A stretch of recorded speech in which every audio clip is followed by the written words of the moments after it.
1 minute.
Hey everybody, Dragon Movie Guy here, and welcome to Dragon Movie Guy. This is my summer movie preview. Summer is almost here. It's hard to believe, but summertime, summer movie season is almost here.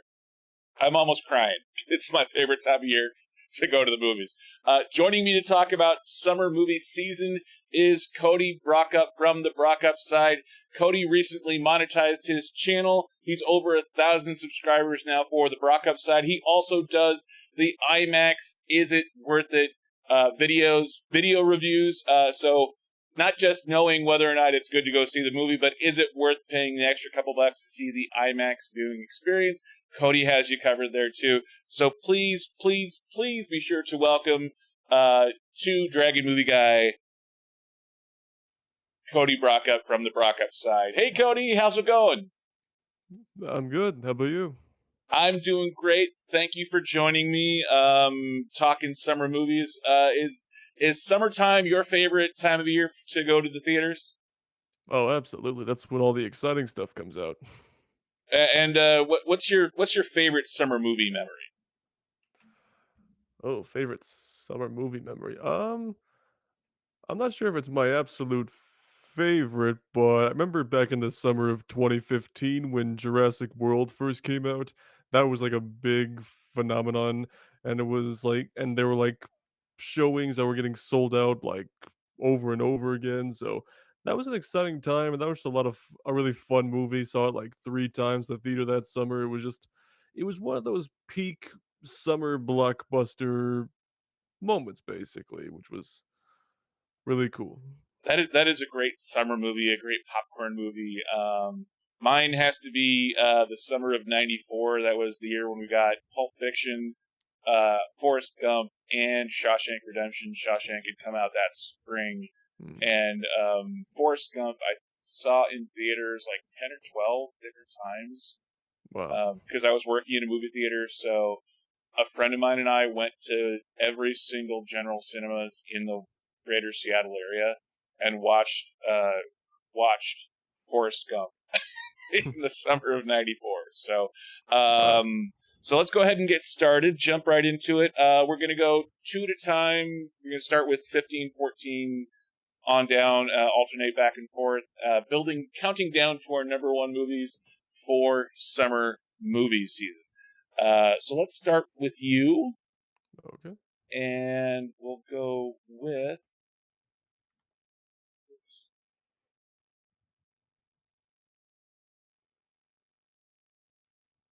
Starting off with your number 15 movie, which is The Little Mermaid. Yep. I've always enjoyed The Little Mermaid, the original animated movie, quite a bit. So naturally, I was curious about the live action version. And, uh, the thing about the Disney live action remakes that they can be extremely hit or miss. Some are really good, and others are just kind of there for the sake of they make money. So I'm not quite sure where this one's going to land just yet, but visually it looks appealing.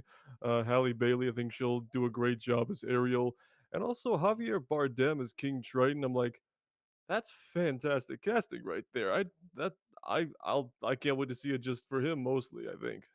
Yeah, and oddly, this is one of the few movies that I have not seen of the Disney Renaissance. I have never actually sat down to watch The Little Mermaid, so this will be a Really? fun one to watch. Yeah, I mean, I watched, I believe, every other one from like 88, 89-ish through the 90s. But for whatever reason, I just never got around to watching The Little Mermaid. I've heard great things. I love Disney hand-drawn animation. I love the whole nine. And oddly, even the VHS controversy of the artist drawing in some naughty bits on the cover didn't get me to to get to get the to get the VHS copy of it. So this will be a first for me in terms of watching The Little Mermaid. This is also on my list. Any thoughts on the controversies around casting, about recasting with Haley Berry or Haley Berry? There we go, as Ariel. People suck and they love to complain. This is true. I love Javier Bardem as well, so it'll be really fun to see him as the king. So let's go to your number 14 movie, which is Elemental. This one really has me excited for the summer. I love Pixar. Very few Pixar misses in the Pixar canon. So I am really excited for this one, and looks like you are too. It's number 14 on the list. Yeah. I mean, Pixar is usually a safe bet when it comes to quality entertainment. And the thing about most Pixar movies, unless I'm like absolutely hyped through the roof for it, like a Toy Story or Your Incredibles, I'm not going to really go into it with a lot of background information. Like, I don't seek out the trailers for them usually. I just kind of want to experience them blind. It's just kind of how I've always done it, I think, and it usually turns out all right. So I don't know a ton about this particular one. I know it's about like the elements coming to life and living amongst each other. So I, it just sounds like ripe material for a good Pixar movie, and I can't wait to see what they do with it. I haven't done a lot of research either on this particular one, other than looking at the trailer and looking at the voice cast real quick. I didn't jot it down by memory, but it does remind me a lot of In and Out. Visually speaking, in terms of style, but it just looks so good, and they have so many in the trailer. At least they have a lot of great sight gags dealing with the fire and the water, and sort of that love story of do fire and water mix well. So let's go. Let's kick off my list. My number 15 is Joyride. This is one that I really wanted to see at South by Southwest. Didn't quite get around to seeing it, but this is a largely Asian American cast doing a road trip movie. I don't recognize most of the people in this cast, but watching the trailer, it's always fun to see people of different personality types coming together, having to do a road trip, do a rom-com road trip Right. across country to accomplish a common goal, but really it's just the story is in the journey. So number 15 is Joyride for me. Have you heard anything about Joyride? I just saw the trailer for it yesterday, actually, when I went to go see Air, and I agree. It looks like it'll be a fun time. From a humor standpoint, it probably will not be everybody's cup of tea, but I think I could definitely see myself checking it out, though. Yeah, absolutely, and it is a little surprising too that it's getting a July release, because this is not a big budget blockbuster. So it'll be interesting to see a film that comes out of the film circuit getting a July release. I believe it's a limited release, but still for a small independent movie to be released in July. It to me it says the studio has confidence in it, that it will do some sort of business, as opposed to just every single blockbuster out there imaginable. Uh, Moving on to number 14. This is one that I'm actually a little surprised is not higher on my list. Oppenheimer. I love Christopher Nolan. I'm a little shocked, actually, that this is not, as I switch over the thing too, as I'm actually a little shocked that it is not higher on my list. I love Christopher Nolan. I love the whole Dark Knight trilogy. Um, this should be higher on my list, but the effects and the promotion seem like they might be a little bit much for my tastes. I love Cillian Murphy. I love the whole cast they have lined up. Both of us live in Nevada, so we have the Nevada test site connection to Oppenheimer, the story of J. Robert Oppenheimer, the father of the atomic bomb that ended World War II. I'm a little surprised that it's not higher on my list, and I can't pinpoint something as to exactly why, other than the CGI and the effects look like they're trying a little bit too hard. Maybe it reminds me a little bit too much of Indiana Jones 4, The Crystal Skull. That's possibly it, but I love Cillian Murphy, I love this cast, and I love Christopher Nolan, so Oppenheimer comes in at number 14 on my list. Cool. Well, not to spoil anything, but it is notably higher on my list. So I guess I'll just save my thoughts for a few minutes from now. It is much higher on your list. Are you surprised that it's not higher on my list? Uh, Once I see what is higher on your list, then maybe I'll have some words about it. But Good maybe, point. yeah, but yeah, a little surprised. Yeah. Good point. Good point. Let's jump over to see if there's anyone in the chat. See if anyone's there. I'm not seeing anyone at the moment, but anyone who wants to leave a chat and be part of the chat conversation, please be free. Feel free to leave a chat, leave a comment in the comments section, and we will address the chat thusly.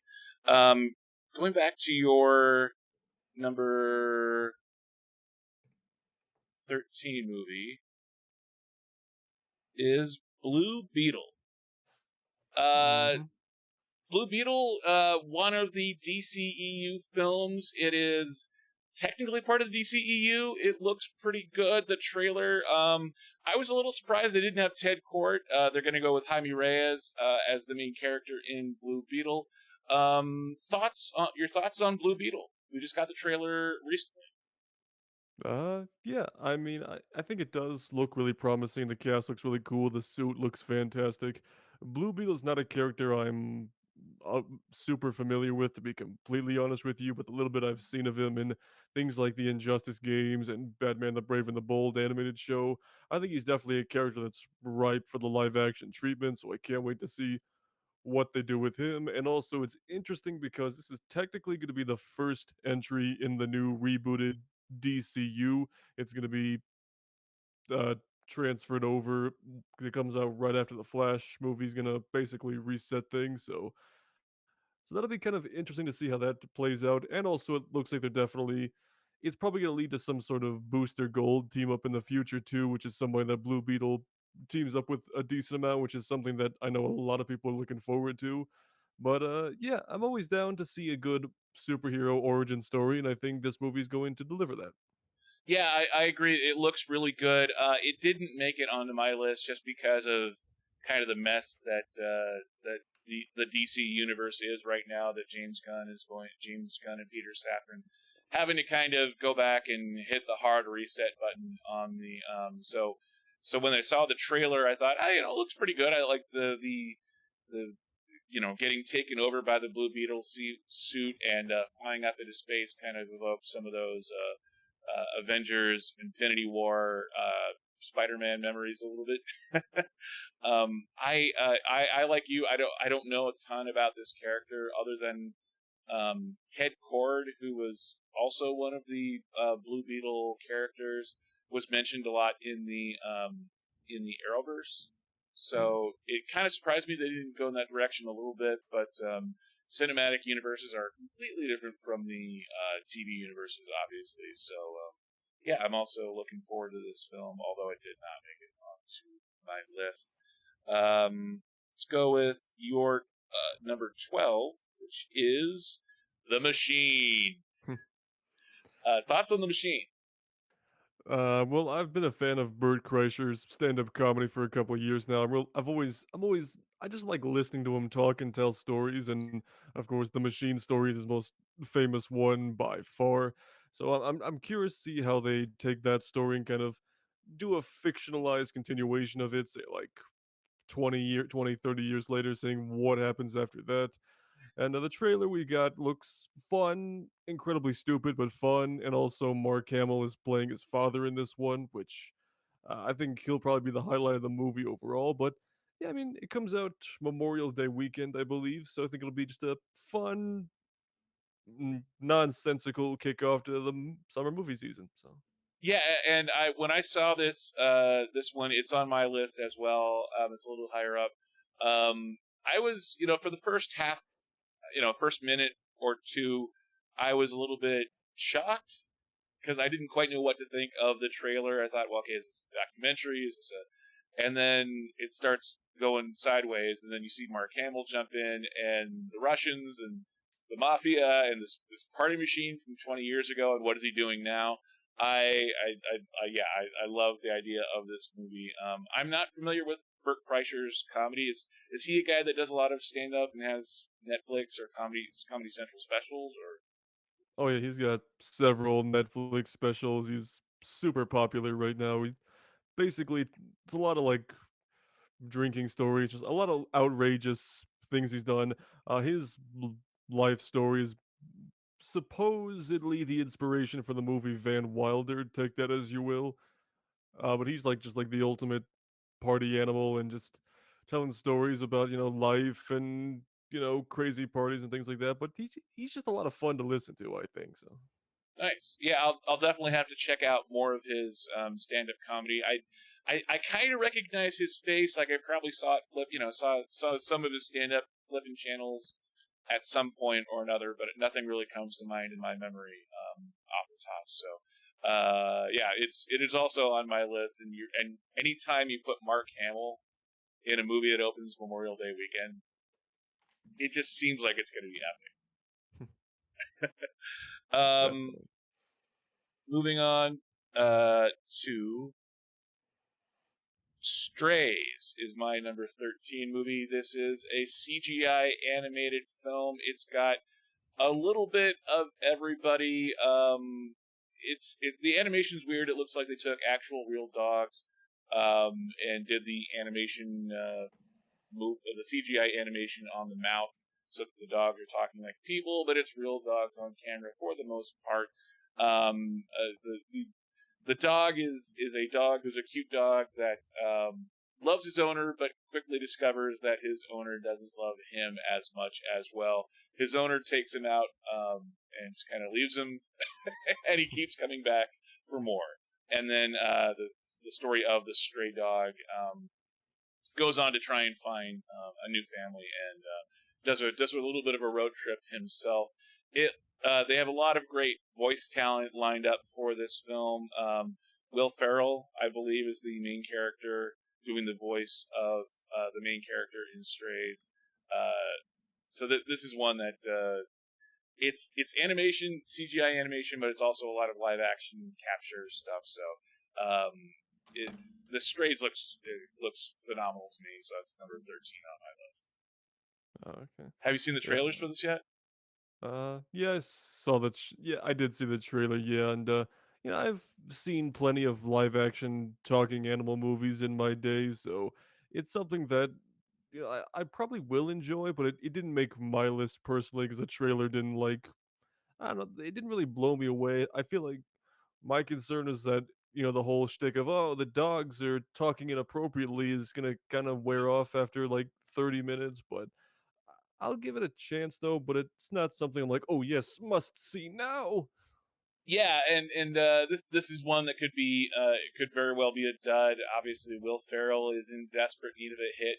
He hasn't really had a hit film in my mind's eye in over a decade. So the other thing I noticed in the trailer was Will Forte from Saturday Night Live being the alcoholic owner of the dog who doesn't really want the dog. So I like Will Forte in general. I'm not a huge fan, but I do like him overall. So that was the other reason why it was on my list.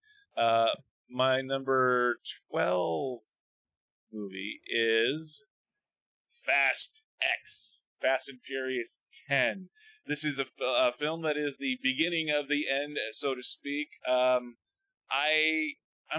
a moderate to large fan. It's not my favorite franchise of all time, but I do love the whole found family thing that they have. This is a franchise that hasn't done as well since Paul Walker passed away.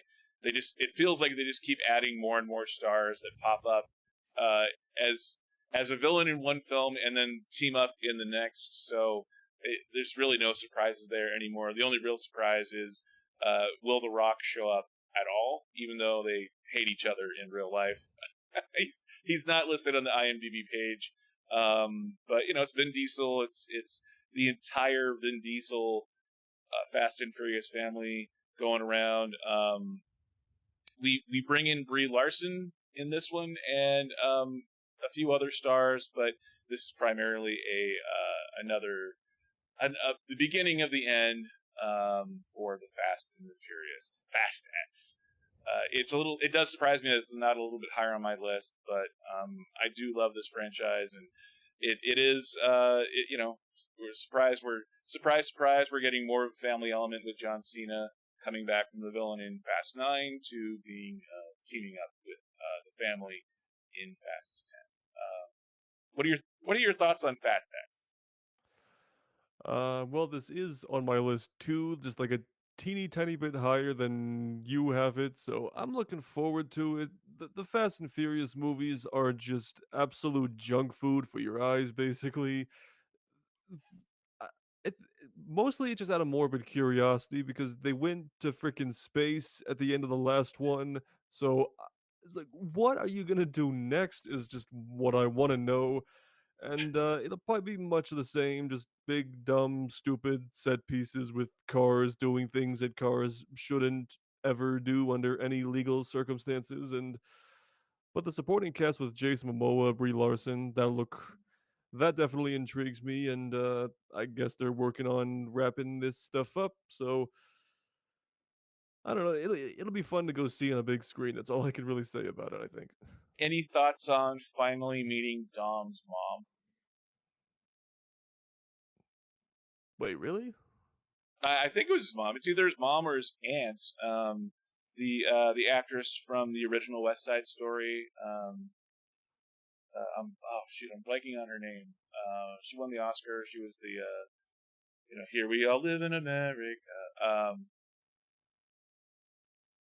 Anyway, so she Oscar winner from West Side Story is playing the matriarch at least. But whether or not it's his mom, it's the matriarch figure for the Toretto family. Also showing up at least in the trailer. So, I didn't realize we. Yeah. Okay, my memory of like the first 6 or 7 Fast and Furious movies is not great, so I didn't realize he never introduced that character before. yeah, Like I said, these all just kind of bleed together and like car go boom and go into space nonsense. But yeah, I don't know. I'm the same way. I haven't really been following all that closely. I was thinking of doing a rewatch review re-ranking of the Fast and the Furious ahead of the 10th movie coming out, but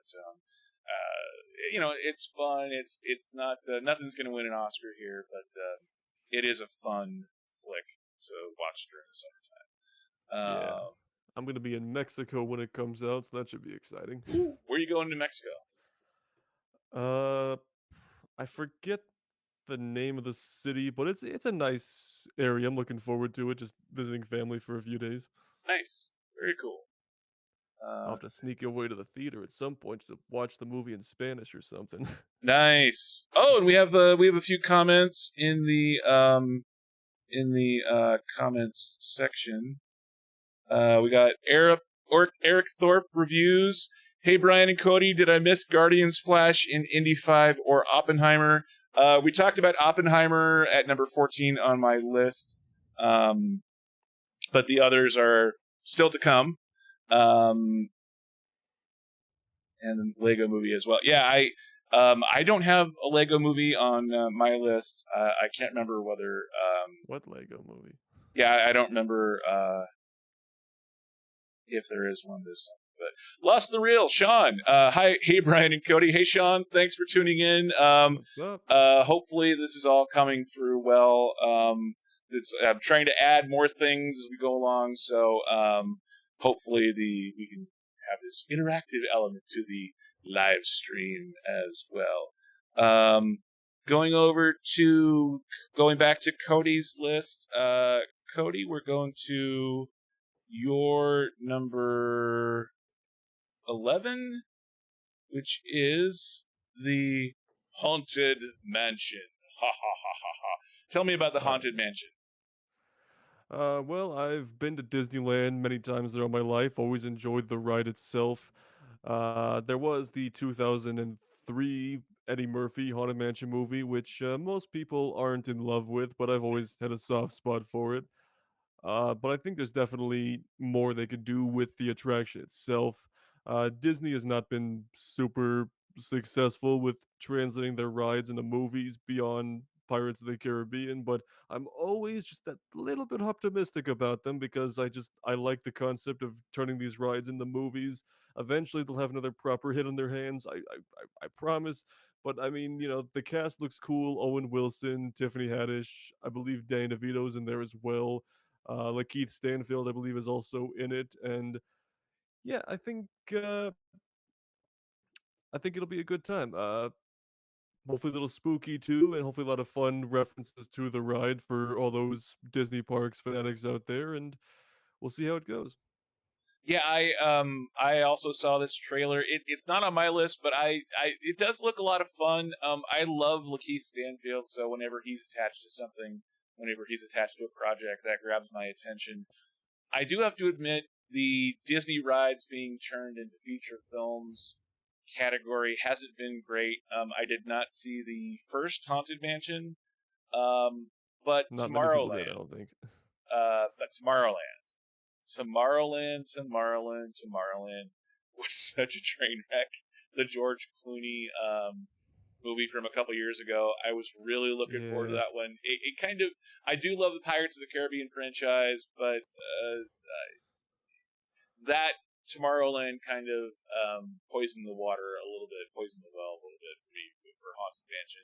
Although with this many good stars, hopefully it looks like they recaptured some of the magic from the ride or from the attraction at Disneyland.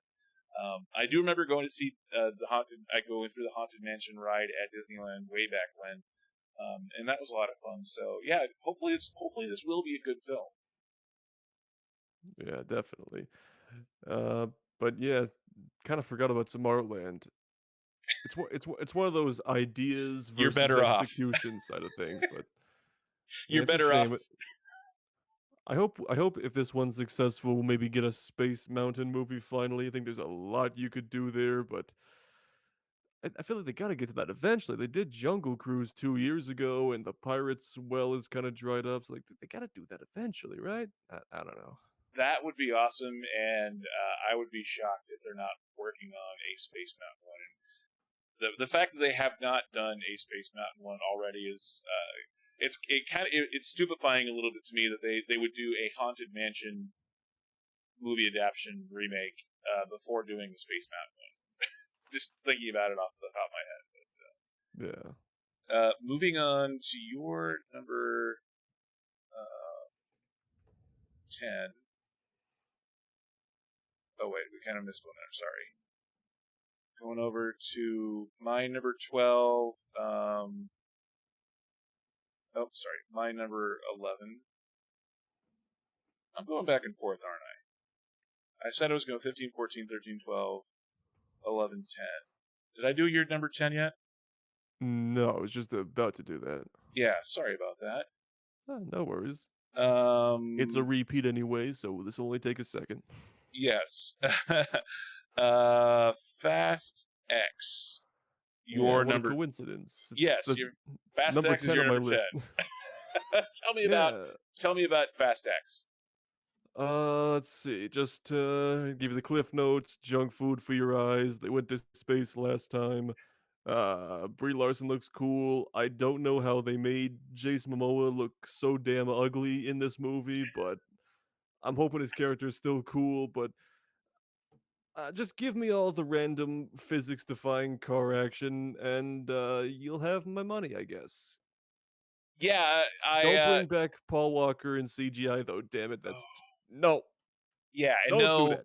No. no Paul Walker bringing back until you can do when they finally revisit the franchise 20 years from now with all the kids characters, like with all the kids of these characters. Finally, 10, 15, 20 years from now, maybe Oh, they're CGI. so gonna do that, aren't they? Shit. They probably will. Oh, Uh, we're never escaping this franchise, are we? Yeah, no, no. What was just a quarter mile at a time, based off a magazine article way back when, is now this is ubiquitous. You're never going to outrun it. There's so much nos in the American filmmaking industry, as long as Vin Diesel and come on, when the actor's name is Vin Diesel, how do you not have Fast and Furious movies from now until the end of time? You do bring up also the point of Jason Momoa as the bad guy in this film. What are your thoughts on Jason Momoa as the bad guy in a Fast and Furious I think he's definitely got what it takes to portray an entertaining villain. We've seen him, uh, you know, take the protagonist route for a while, so it'll be cool to see him mix it up in a very no-nonsense kind of movie. I think it'll be kind of like John Cena last time, where it was just fun to see him, kind of be all super serious bad guy dude who's probably gonna turn good by the very end and meet him at the family barbecue to say, "I got family," and then he'll probably be a ally in the next one. So Yeah, we'll see how it goes, I guess. yeah, and it's fun to have the He-Man alpha males that don't talk a lot and they just punch and drive all the time. As summer blockbusters. Thoughts on Brie Larson coming into this franchise? Talked a little bit about before, but does Brie Larson as a fit in the Fast and Furious franchise? It kind of vexes me a little bit. Thoughts on Brie Larson being in this film? I can dig it. Yeah, true. Yeah, Very, yeah, talented actress. yeah. They've pulled a lot of people into these movies over the years, so yeah, why not have Brie Larson in there too? You're right. Random celebrities appearances, Scott Eastwood, even Kurt Russell. So why not Brie Larson? Get all of all of the MCU and the DCEU together in one crossover film. So why not? Darn it. Yeah, yeah. Uh, I think she'll do well. yeah, me Same too. same with Jason Momoa. Just have these actors just let loose and have fun in a really stupid movie. So Yeah, but Jason Momoa to me feels like more of a natural fit for this series. It actually kind of surprised me that he hasn't been in it before. But it's just, for some reason, Brie Larson to me doesn't seem as much of a natural fit. But we'll see. Hopefully, and just talented actors. So, going over to my number 11, I have The Flash, and this is one that, in my mind's eye, I would think it would be a lot higher than this on this list. The trailers look good. The advanced screening reports from are all glowing. People excited through the roof. Ezra Miller's had a year to kind of cool off a little bit from a lot of his legal fumblings and mumbo jumbo type stuff. He hasn't been making headlines lately. Fingers crossed. Uh, but there's something I don't know what it is. I don't know whether it's just because the DCEU is largely dead and waiting to be rebooted. And yes, this is going to be the film that reboots the DC universe. I'm not a huge Ezra Miller as the Flash fan. I like him as an actor. I think he's a talented actor. I think, but Ezra Miller as Barry Allen the Flash, not as big on. Although the effects look really good in this film, I like the actress they have cast as the romantic lead as Iris. Cast looks amazing, and anytime you can bring back Michael Keaton in any fashion, but bringing him back as Bruce Wayne Batman, the kind of the kickoff to the darker look to superhero films. All that is why I have The Flash in at number 11 on my list. Your thoughts on The Flash? Well, much like Fast X, it's on my list as well, but noticeably higher. So I definitely have my optimism about the movie, but yeah, I think just from what we've seen in the trailers, it looks like it's going to one serve as a reboot of the entire DCU, which the Flash movie is perfect for doing such a thing. Uh, it'll be super cool to see Michael Keaton come back as Batman, probably just for the one time, but it'll still be cool as hell to see him again. But I think at the core of it, it's going to have a good emotional story about Barry losing his mother and, the opportunity to bring her back or see her one more time will hopefully still be at the core of the movie, but with all the other multiversal time travel shenanigans going on. So I don't know. If Tom Cruise liked it, there's a chance it's good. So It's true. fingers crossed there. Now, are you a regular watcher of the Flash TV show at all over the years? I kept up with it for the first few-ish years or so. I was always more of an Arrow guy myself, but I was following the show. I was pretty much following the Arrowverse until Crisis on Infinite Earths, and then I kind of lost interest after that. But I do intend to watch the entirety of The Flash probably once the series is fully over come summertime. But I've liked what they've done there. There's definitely some things I kind of want to see from the show in the movie, like as far as like tone and the relationships with the characters and things like that. But yeah, hopefully it's good because otherwise if it's a train wreck, that's just gonna be like one more shovel into the grave for the DCEU, which would just be a bummer, you know? Yeah, and I maybe it's just shame on me for giving up on the DC universe because of the DCEU. I shame on me. I love the DC characters more than Marvel characters. I've been watching the Flash TV show for pretty much since it went on, since season 2. And season 2, they did the Flashpoint storyline. So the fact that they're bringing the Flashpoint storyline to this movie, in some ways, it's been 6-7 years since they did that, and not everyone watches the TV show. So the fact that they're bringing it to the Flash film, I'm optimistic about, but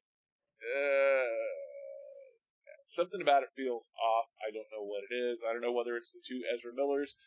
Maybe I was rooting for Grant Gustin to get into the film in some way, shape, or form from the TV show as the Flash, but it is still on my list. Moving on to number 10, Past Lives. This is a rom-com. It's one that I saw the trailer just recently, and it's one that it looks really good. And obviously, if it didn't look good, I wouldn't put it on my list. But this is sort of an independent-looking rom-com. The idea being is that the female in this case, born and raised in Korea, moves to the U.S., gets an American husband, a Caucasian American husband, and her best friend from childhood looks her up, and goes to New York, travels on a 13-hour flight, and tries to rekindle the romance that once was there when they were grown up as kids. Romantic triangle, rom-com, mostly a romance drama, but it's a couple of talented actors, and it looks interesting to me.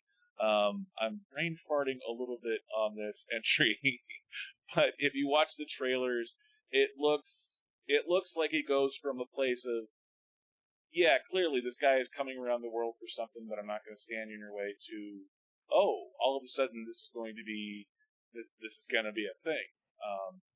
So I'm curious to see how they handle that in the film. It sounds like a pretty simple setup. The acting looks pretty well done. Not entirely.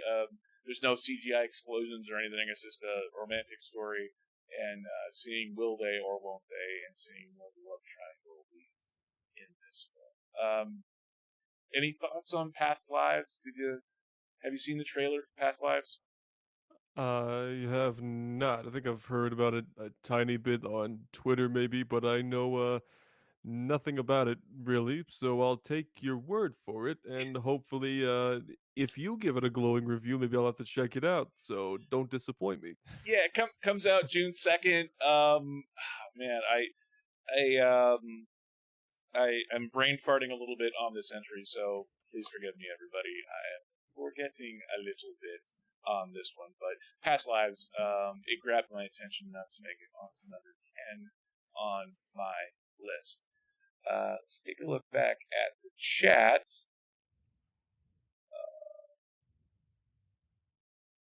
Upside Dan is here. A little bit of talk going back and forth between Upside Dan and Eric. Eric Thorpe Reviews. So anyone who's watching this and would like us to talk about any of the summer movies coming up, let us know in the comments section of the live stream. Going back to Cody's list, going in at number 9 is Transformers Rise of the Beasts. This is the 7th Transformers film. Thoughts on Transformers Rise of the Beasts? Well, once The Last Night came out in 2017, I was pretty over the live-action Transformers movies. But then 2018 came around and Bumblebee was released, and I thought, okay, this feels like a good piece of course correction there. And I think from the trailers, it's got a lot of it's some classic G1 Transformers feel with the time period and the look of the Autobots and Decepticons, things like that, giving also not just simply Autobots versus Decepticons this time. They've got some Beast Wars stuff going on in there, which looks really cool. This could be another misfire, but I think there's plenty of potential here. And at the end of the day, Ron Perlman's in it. He's playing Optimus Primal. He was the giant gorilla robot from the trailer, and it's always a good time to hear Peter Cullen's amazing Optimus Prime voice giving some inspiring speech in the final battle. So at the very least, there's that to look forward to with this one. Yeah, this did not make it onto my list, and echoing what you said, yeah, Transformers 5, the Last Night. When you have a film and when Anthony Hopkins giving a speech doesn't make a film better, you know it's a bad movie, which is what The Last Night was to me. I really liked Bumblebee. I didn't think that I would. I was really surprised how much that I Mhm. liked Bumblebee. I liked, kind of the I liked the reboot aspect of it. I liked the dumbed down aspect, or not the dumbed down, the simplified aspect to the technology, to the storyline, to the CGI, the lower budgetness of it, and yet still good good storytelling. John Cena, the Kate Bishop actress in the lead role. So when they announced that they would be doing a Bumblebee sequel, I was really optimistic. Optimus Primalistic. Uh, but there's and you're right. I love the Generation 1 80s 90s kind of look to it. The Transformers is something that I grew up with. So Mirage and Ironhide and all of those 80s original Transformers characters are characters that I really identify with, that I really care about. Not so much the Beast Wars storyline, because by then I'd kind of grown out of Transformers, but you're right, though. Ron Perlman as the voice of Optimus Primal. All right, get over the eye roll of Optimus Primal. But Ron Perlman, you can't go wrong with Ron Perlman in any film, and him doing the voice also in this film does sound good too. Speaking of 80s cartoons being turned into feature films, Teenage Mutant Ninja Turtles Mutant Mayhem. We've got mutant in there twice. And somehow has nothing to do with an X-Men film. So tell me about Teenage Mutant Ninja Turtles Mutant Mayhem. Well, so yeah, that's number 8 on my list, and I've been a pretty, I've been a fan of Ninja Turtles. Not, I wouldn't say I'm a diehard, but I'm pretty well versed in the lore and the characters and everything, and I've enjoyed some of the movies here and there, like the original ones, the '90s. I think are a fun time. Well, the first two at least, and I actually did enjoy the 2014 live-action Ninja Turtles reboot. The second one I didn't see, but I think this one's got a lot of potential to it because it's going the full animated route, and the animation style looks fantastic. Not quite Spider-Verse esque, but still, obviously, we took inspiration from that to have fun with the animation style again, which is something I'm very excited that a lot of studios are adapting instead of just trying to go full 3D realistic, take the 3D, but still make it fun and artsy and exciting. And yeah, and I think it's gonna have some great callbacks. You know, we're gonna get Bebop and Rocksteady in there, which I think were characters we saw a little bit in the 2016 Ninja Turtles movie. Again, I haven't seen it yet. The voice cast sounds fun with the turtles actually being teens this time, which should be interesting. And yeah, I have faith just because it's Paramount, and Paramount has been freaking killing it for the last like year and a half. So I kind of hope it's successful just because of that, because they are very on top of things lately, and I don't imagine Ninja Turtles is going to be the one thing that brings that streak down.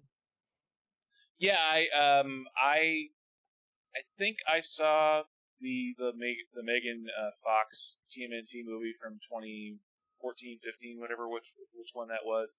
I echo what you say about the animation style. I love the Sony Spider-Verse. I didn't think that I would, but the first film was great, and the second film looks great there too.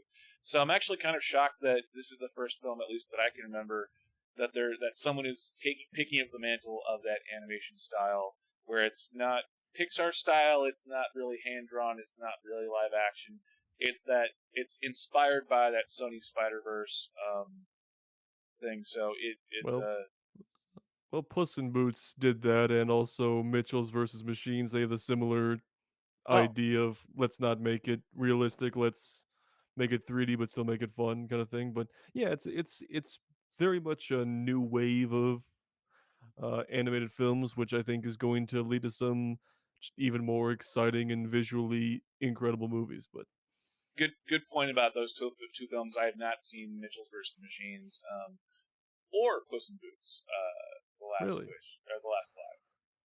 Yeah, those it got great reviews, but just in the mad scrum of watching every Christmas movie, Puss in Boots, even though it had really good legs at the box office, yeah, Puss in Boots got great word of mouth and was one of the most successful movies at the box office this Christmas. But somehow it yeah, slipped past my antenna, my radar. So yeah. Don't um, feel bad. It did me too. I only saw it like a month ago, so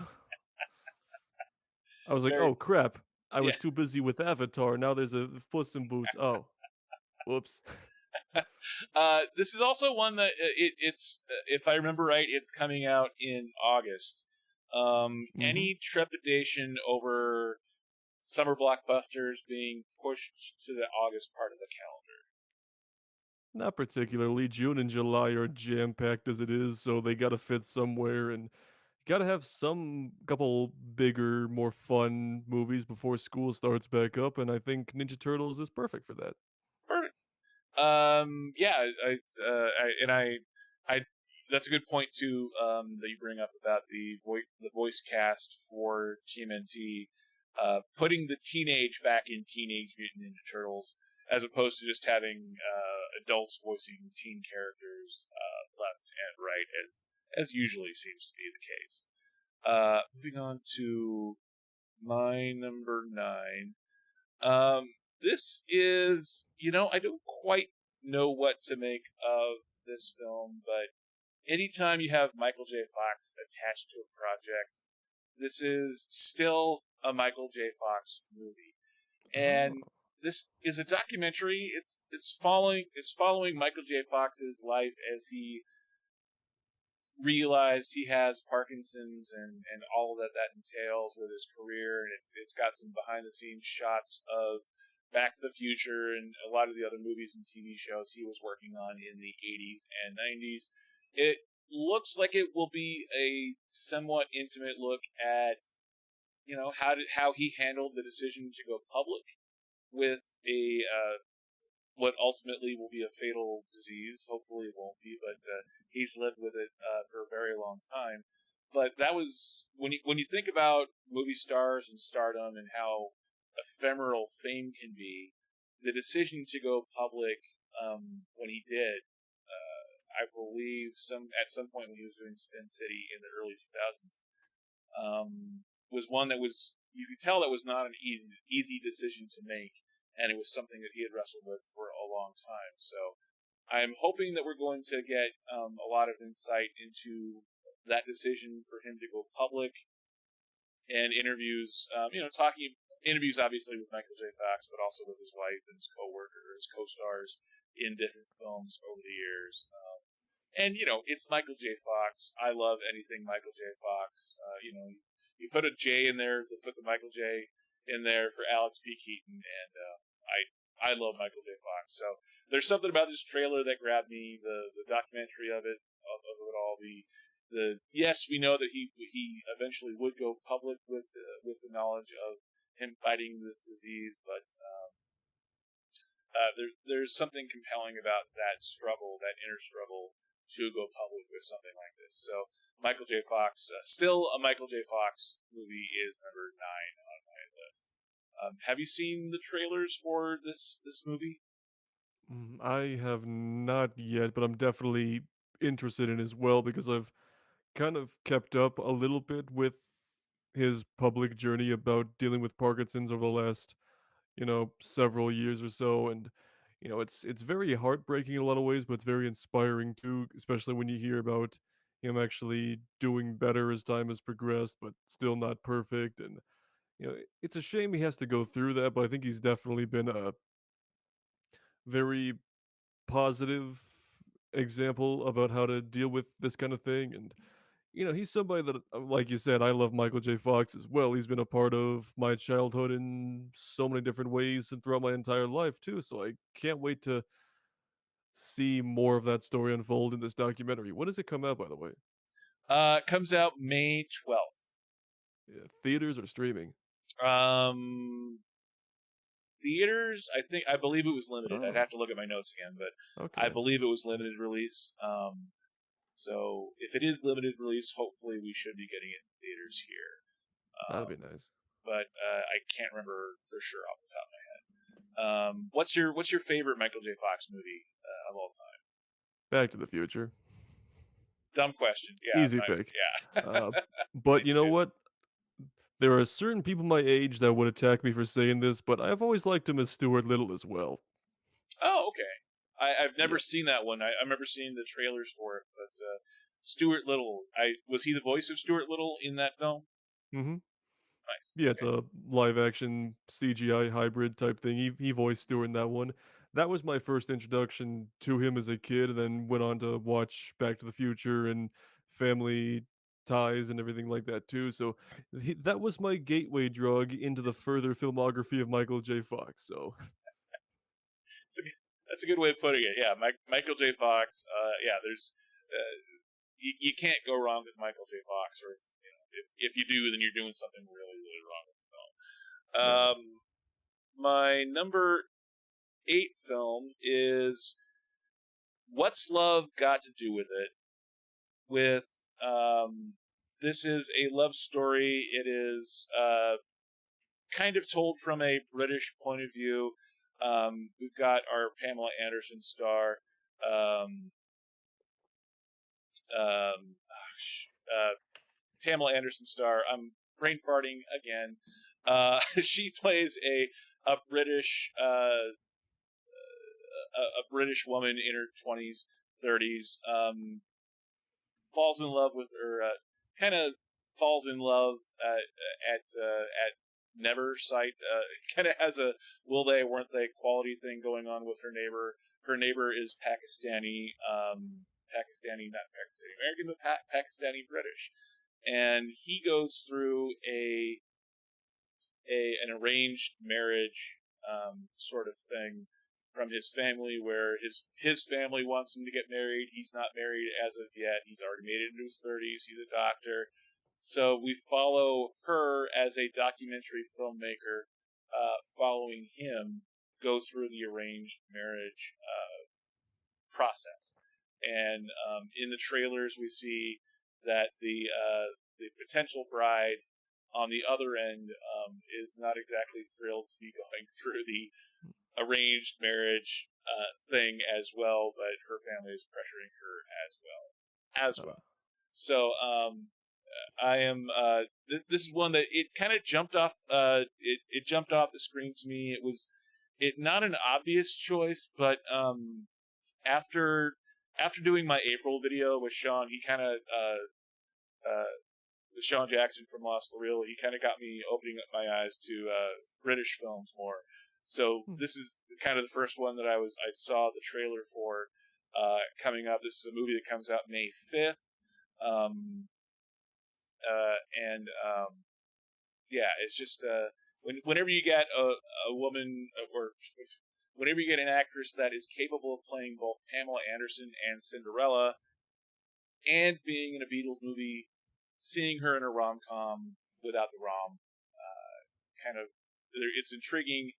And the rest of the cast looks pretty good too, and I love the cross-cultural aspect of it as well, and also the fact that it's a British film, kind of slightly foreign to North America, to the States. So all of that rolled up into one is why I'm excited for What's Love Got to Do with It, having nothing to do with the 90s version of the film, just kind of sharing time. So, have you seen the trailer for What's Love Got to Do with It?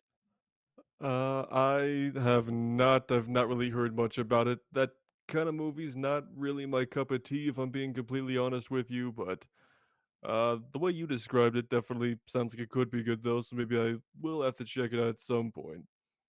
Yeah, and it's all a little bit of a crapshoot.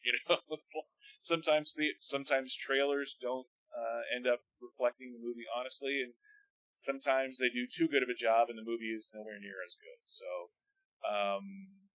I'm excited for this film, and that's why it's number 8 on my list.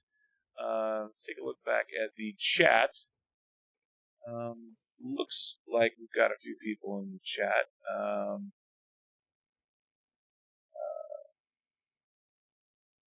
Eric Thorpe reviews. Yep, Mitchell's. And looks like he's talking about Still. This is a documentary I would like to see. Loved him ever since I was a kid.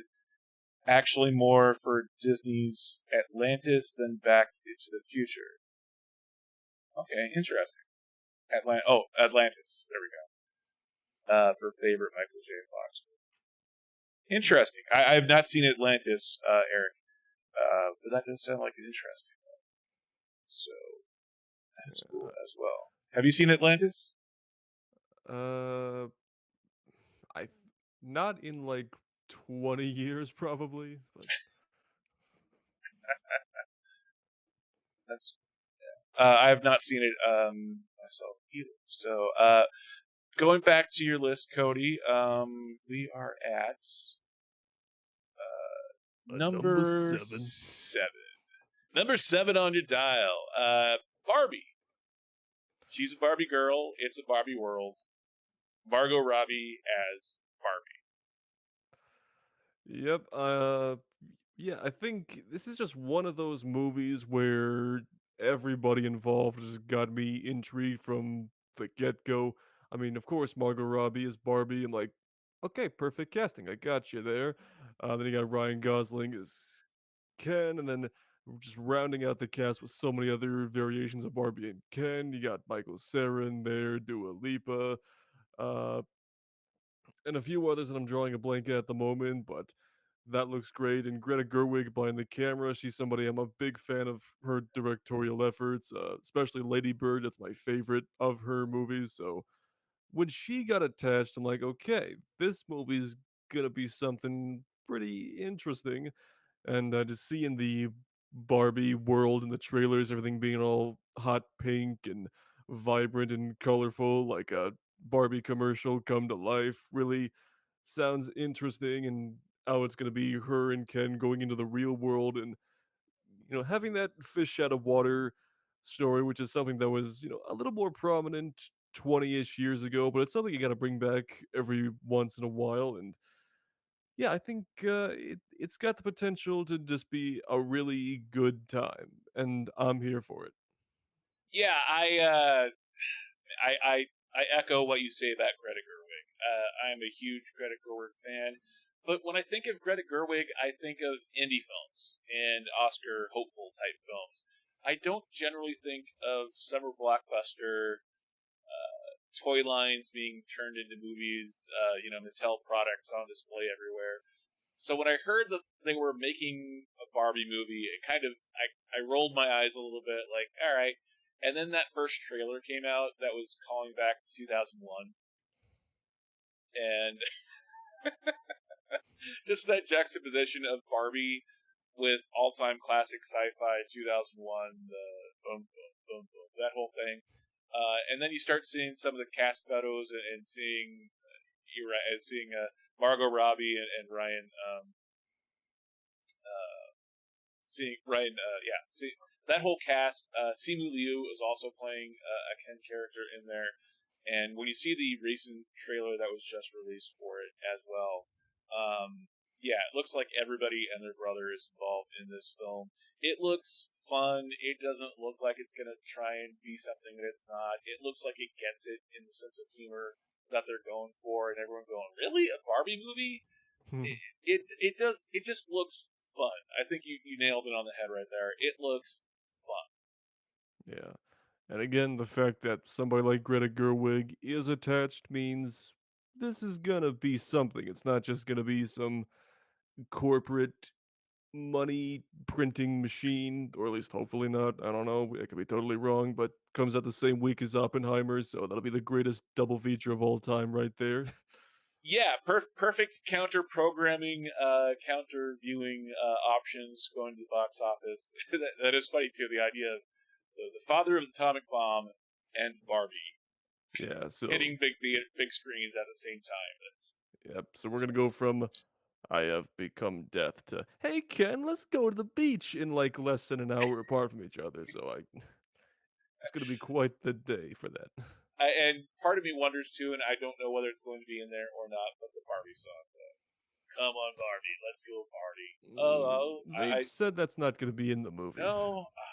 Part of They me, could just be yanking our chains, but uh, I've heard that's not gonna be in the movie, unfortunately. yeah, and it, I don't know, but yeah, and you're right. It probably won't be, but fingers crossed. We can always hope. So I can dream, can't I? it's we can dreams.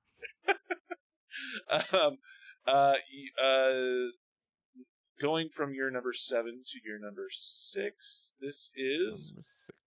Guardians of the Galaxy Volume 3, opening up Cinco de Mayo. Thoughts on Guardians of the Galaxy Volume 3, and are you surprised that it didn't end up higher on your list? I'm not surprised it didn't end up higher on my list. No, it's just the fact that my top 10, or actually more like top 5, is just so unbelievably stacked. It's ridiculous. So, uh, but yeah, I've been looking forward to Guardians 3 for quite a while now. It's one that I haven't put a ton of thought into until just recently, where I'm like, oh, this is coming out incredibly soon. It's going to be the finale of the Guardians of the Galaxy series. It's going to be a movie in the MCU that's actually going to hopefully feel like an actual conclusion to these characters and their story, and not something that gets saved for an Avengers team up.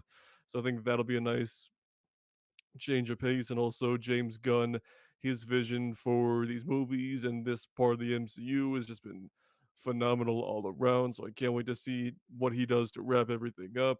It definitely looks like it's going to be a bit of a tearjerker throughout. Visually, it looks incredible.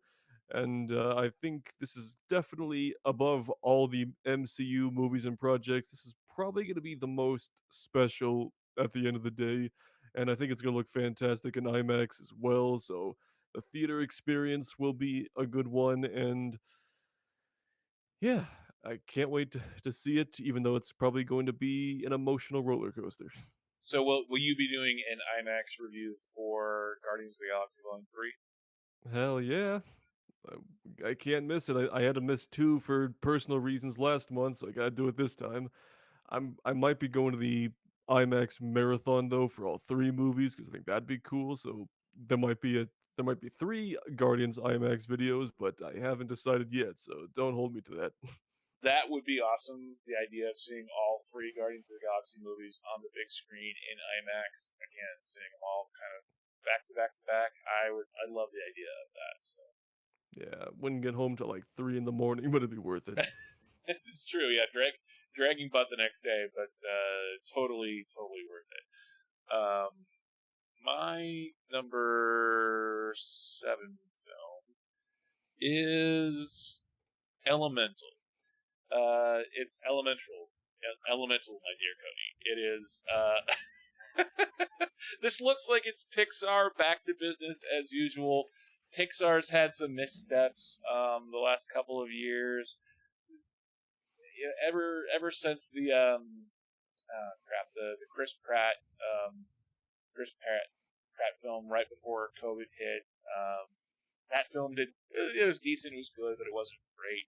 Because Pixar has just had a few misses here and there. Not awful films, but just not up to Pixar standards. This one looks like it's calling back to In and Out, or Inside Out, I should say, Inside Out. The emotional one that was dealing with emotions of the toddler, or as kids grow up. So this one looks like it's channeling that. I already touched on it a little bit, but the visual gags that they do in the trailer, the fire and the water and the trees and all of it looks really well thought out. I love the animation style. I love the burning effects, the evaporation effects they do with the fire and the water. It looks really well thought out, really well executed. The characters have that glowing quality to them that only really happen in Pixar movies. So, Hmm. for all of those reasons, I love the teaser trailer that came out, and they recently released the first full trailer for Elemental. In Pixar, I trust in general. That trust has not been broken as of yet, although they've come close a couple of times. But Pixar, Pixar. Disney, yes, but Pixar all the way. So Elemental is my number 7. Very nice. It was also on your list as well. Yeah, blow it down, but I'm still looking forward to it. Yeah, and anytime you can get a good Pixar film coming to theaters, I'm gonna be Yeah, there and opening. actually going to theaters, not to Disney Plus too, you freaking doo-doo heads. Well, and there are films that you can watch that you can save the money on and just wait till streaming. But Pixar movies they take such care to nail the animation quality. Those are films designed to be seen on the big screen. So Exactly. I'm really excited to look forward to Elemental and everything Pixar. My number 6 film, it's also number 6 on my list. It is Guardians of the Galaxy Volume 3. This is a movie that I wish would have come out 2 or 3 years ago. And then the whole Twitter thing happened and James Gunn got fired. And then Disney spent a full year not hiring anyone else to do Guardians of the Galaxy. And then James Gunn got hired by DC to do The Suicide Squad. And then recently he's leaving to take over the DCEU. All that aside, I think some of the creative attention that would have been more perfectly realized for Guardians 3 in 2018, 19, 20. It feels to me watching this trailer that some of that energy might have dissipated a little bit. And when it still excites me. Of all the films for Phase 5, this is the film that should had me the most excited because I've been waiting. I love James Gunn. I've been waiting for this film for whatever it was, 2017, I think, is when Guardians 2 came out. Mm-hmm. It doesn't feel like it's been 6 years, but in some ways it does kind of feel like it's been 6 years. So I'm shocked, of all things, that Guardians of the Galaxy Volume 3, that when that we finally got that first trailer over Christmas movie season, and it didn't blow me away. I love this whole Guardians cast. I love all of these characters. It does kind of feel like something might be a little bit off with the visual style. It kind of feels like James Gunn has gone full DC in his visual style since the Suicide Squad. So I'm kind of reserving my excitement levels a little bit for this film. But anytime you have Chris Pratt and Zoe Saldana and the entire cast coming back for one last ride, it's Vin Diesel as Groot, so it's all eternally one last ride. It has me excited, but it does shock me a little bit that Guardians of the Galaxy Volume 3 is not higher on my list, and that it's number 6 on both of our lists. Yep. I mean, I think ultimately the movie's going to deliver one way or another, but yeah, I mean, with so many other movies coming out, with my top 5 is pretty stacked. So like I said, it's just right outside the top 5, but it's very, very close to it. I'd say that much. Thoughts on the actor? I can't remember his name off the top of my head, but the actor who joined the James Gunn universe with with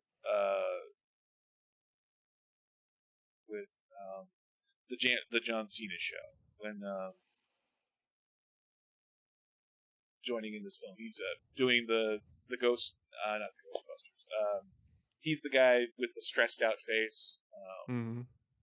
Thoughts on that actor joining the MCU and playing the antagonist in the Guardians of the Galaxy movie? Because he's really solid in Peacemaker. That's what the TV show is from. Peacemaker. So totally solid in Peacemaker. Obviously, James Gunn loves him, so he's now cast in the Guardians of the Galaxy movie. Yeah. I mean, I'm sure he'll do a good job, and it's not uncommon for directors to reuse actors for multiple projects. So I think if he's got faith, I got faith. Very true. Very true. Let's go back to our chat one more time. See if anyone's been ringing in the chats. Eric Thorpe reviews, Guardians is the only Marvel thing now that I'm really excited for. Yes. And, the marathon doesn't start until 7:30 p.m. That is a late time to start a threequel of any franchise. But, yeah, that would be good to see. Oh, and also Eric Thorpe also talking about, what do you think will come out at top of the box office, Barbie or Oppenheimer? That's a good question. What do you think, Cody? Which one will be number one that weekend? Coming out the same day, Barbie or Oppenheimer? Instinctively, I'm gonna say Oppenheimer, just because it is a Nolan movie. It's a big budget thing, so I think he's gonna be more of a draw. But I think Barbie will definitely be some pretty good competition there. I agree as well, and I think this is also one that it's a safer bet to go with Nolan. And if Barbie does come in at number one, make it a pleasant surprise, but don't rely on Barbie to be a major hit. Like, look at it as found money, as found family. Yeah, so Barbie to me, if it does come in at number one, would be a little bit shocking because Christopher Nolan has such good street cred that I think he will come in at number one on that list. Getting to the top of our list now. Let's go to your number 5. And this one is, I think it's really high on both of our lists, but Mission Impossible Dead Reckoning Part 1. We can't just have one by themselves. They're shooting part 7 and 8, Mission Impossible 7 and 8 at the same time. So this is Mission Impossible: Dead Reckoning Part 1 coming out July 14th. Hmm. I mean, after Top Gun Maverick, my new motto in life is never question Tom Cruise. The Mission Impossible movies, especially the last few, four through current day, have been just these fantastic, well-made movies with incredible practical effects, some insane stunt work, and just some really fun spy action here and there. I mean, not here and there, the whole freaking movie is spy action, but so it's one of those things that I'm just going in full faith. It's gonna deliver one hell of a good time at the movies. All the behind the scenes stuff they've shown for the stunt work, especially the one where Tom Cruise drives a motorcycle off a cliff and then parachutes downward. That's gonna look incredible and in an IMAX screen again, just because it's gonna be one of those movies that you need to go see on a massive screen. And it'll be interesting to see how they conclude this series with this one and number 8. And yeah, bring it on. Mission Impossible, Tom Cruise, practical effects, big fun time. Take my money now. Just take it. Absolutely. I couldn't agree more. I love Tom Cruise. You're right. Tom Cruise, when it comes to movie making, he almost never has a dud. He is, and ever since Mission Impossible 4, when they brought in Christopher McQuarrie as a production partner, as a screenwriter, there's just something special about this series since Mission Impossible 4.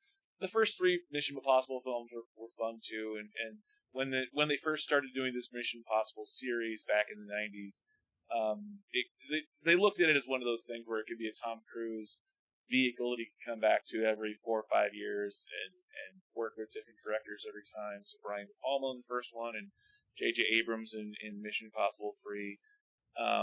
But ever since Mission Impossible 4 came out, there's been something very special about this Mission Impossible series of films with in going from the first three films, which were more standalone, to having not really a continuing storyline, but more of a stable cast of characters and a bigger story that's being told with the Mission Impossible universe. I agree with you. Everything about practical effects and Tom Cruise's dedication to doing stunt work, and with every year he gets a year older, and yet he still doesn't slow down. He's still constantly pushing himself, and he's doing those. He's doing the hard the arm pump run thing that he does with that a single long take that'll take a minute and a half to do one thing of him sprinting and then pumping his arms really hard. Yeah, I agree. Mission Impossible, Dead Reckoning Part 1. Not a huge fan of that Dead Reckoning name, but Part 1. Part 1 of 2. Yeah, I'm really excited for this film as well. Let's go to your number 3 movie. This You mean number is 4, right? sorry, number 4. Yes, my math is a little bit off. Number 4 movie is Oppenheimer. Oppenheimer, J. Robert Oppenheimer biopic, Christopher Nolan, Cillian Murphy. Go.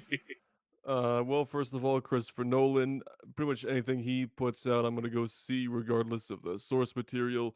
But it is interesting though, because he's doing a biopic about, the career of the atomic bomb and everything that goes down with that, and, couple that with his very large scale auteur blockbuster style. Just those elements coming together just lend itself to a very interesting idea. Also, the cast is completely stacked with Killian Murphy, even Robert Downey Jr.'s in there, Matt Damon, Josh Peck of all people, who's somebody I'm definitely excited to see in there. And also, he likes shooting on actual real IMAX cameras with 70 millimeter films. So those are you don't get a lot of those because it's extremely expensive to film on. So it's usually pretty special when that happens. And from what I've heard, somehow they practically recreated the atomic bomb blast. I don't know how they pulled that off, or that could just be complete BS. But either way, I need to go see how they pull it off. And Yeah, in Nolan we trust. Yeah, I agree 100%. And if they were able to do this practically, um, Nolan did so much of the Dark Knight Batman trilogy practically, not all of it, but most of it or a lot of it. He did practically in camera with models and actually even some actual real building implosions. Like there was the shot in The Dark Knight where they actually imploded the building as the Joker was walking out and gets on the bus and they drive away. Is just it's freaking amazing what Christopher Nolan does. So yeah, if they did all or part or even a hybrid approach to the nuclear explosions of the A bomb going off and the testing and all that kind of stuff, practically out in the desert somewhere, that wouldn't surprise me at all. That would be freaking amazing. And it also kind of interesting is they've had a rotating website up where it's constantly playing the trailer for Oppenheimer for like 3 or 4 months now. And if you go to this website that for the Oppenheimer movie, it's constantly playing the trailer for Oppenheimer, and it has an up to the second countdown for the film coming out, and it'll say like even a couple months ago it said like 4 months, 13 days, and 5 minutes. So there's a lot of promotion going into this film. This is Christopher Nolan, hopefully at his height.